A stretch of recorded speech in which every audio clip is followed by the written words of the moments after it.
Alright, welcome back to Behind the Bar with Steve. We need more whiskey.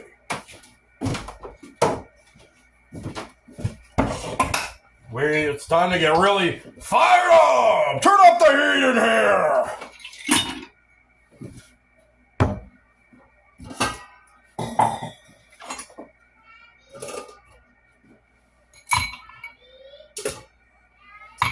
It's time to give them hell.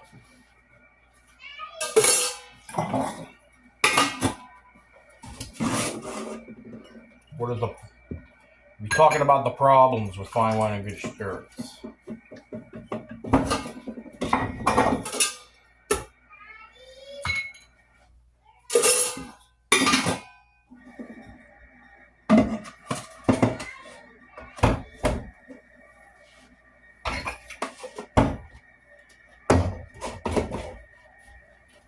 Cheers for an H. Taylor.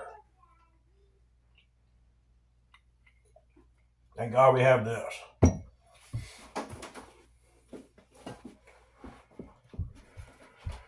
So here's a big glaring problem with fine wine and good spirits. Here's one of the biggest. Their sheer existence. Their existence. The state running their own wine and spirits company all over Pennsylvania. Why do we need them? Why do they need them to do that? Their sheer existence. They put on this big mirage, this persona, this illusion that they are just a big wine and spirit sale corporation. And it's an illusion. Because it's not a corporation. It's the state themselves.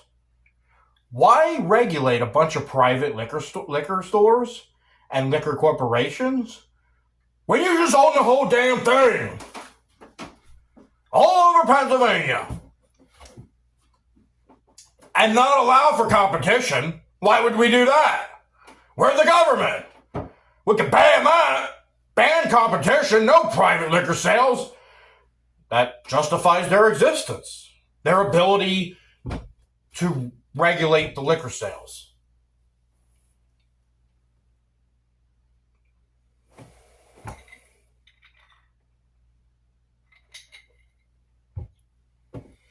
And with that ability,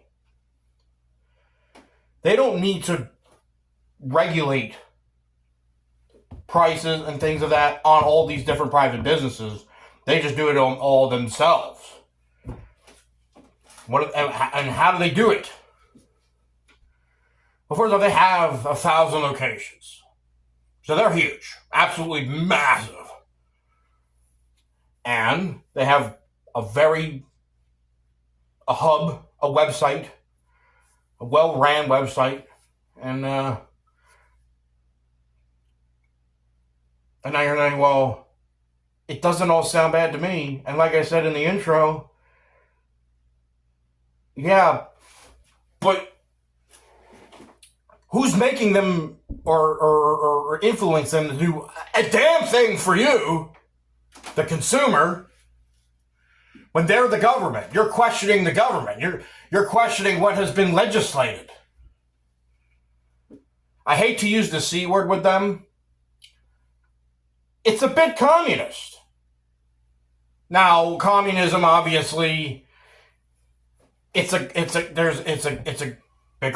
much bigger scale when you talk about the government running all the things you own, owning all the stores for all the things you own. We're just talking about alcohol here.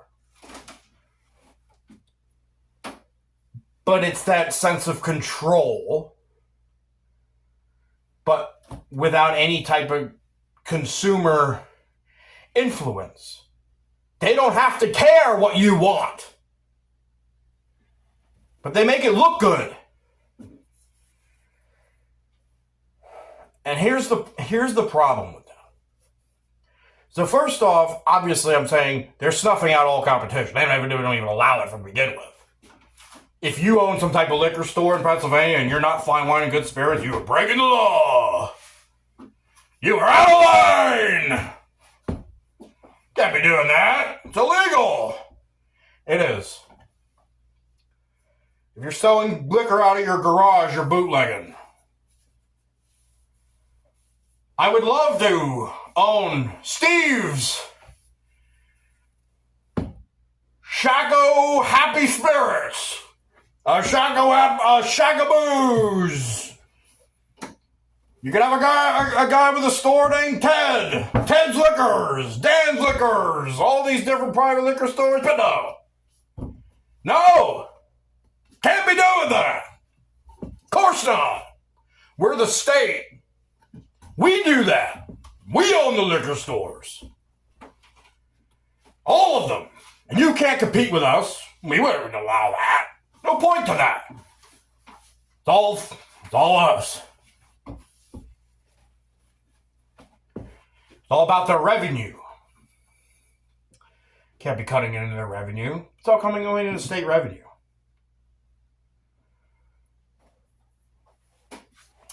I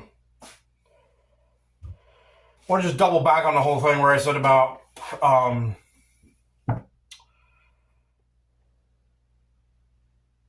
the illusion that there's some big corporation. So basically what they do, and like I said, they do it well, but it doesn't make it okay all the time. In some ways it's okay, but not all the time. Not really. They have this illusion that they are a big liquor store company. Their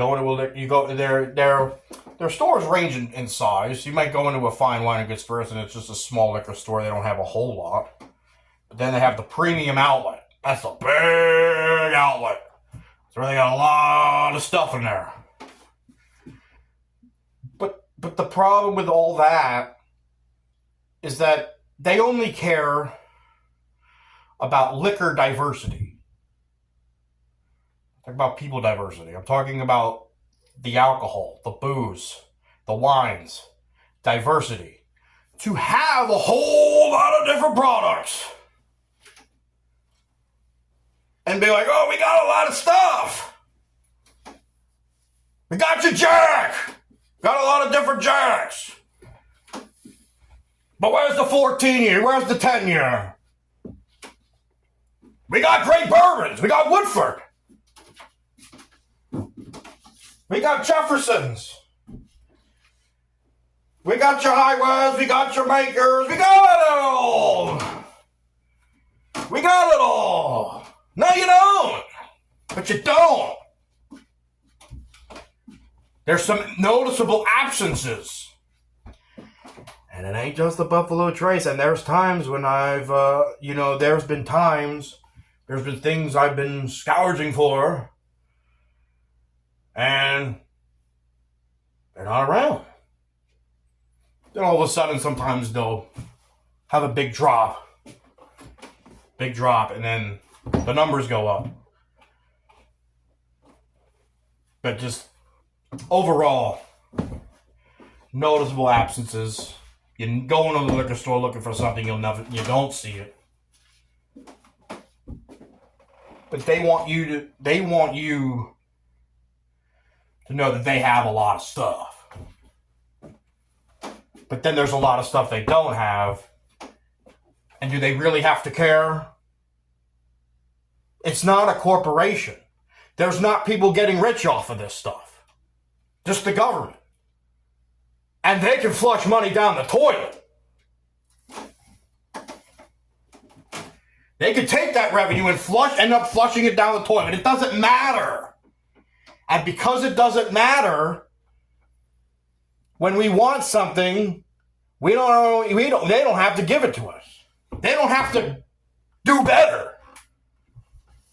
I could talk about the solutions later on in this episode of things that they could do to maybe help us out a little. But they don't have to do them. When they're the government, they don't have to do a damn thing. When they're backed by legislation, and it's bipartisan, they've been doing this for decades. They like this stuff. Left wing, the right wing, it don't matter. This is not a partisan issue. This is not a big political issue when it's been going on both sides of the aisle.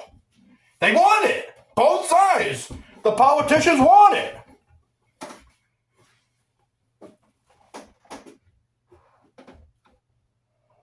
So there's a big problem there with the fine wine and good spirits.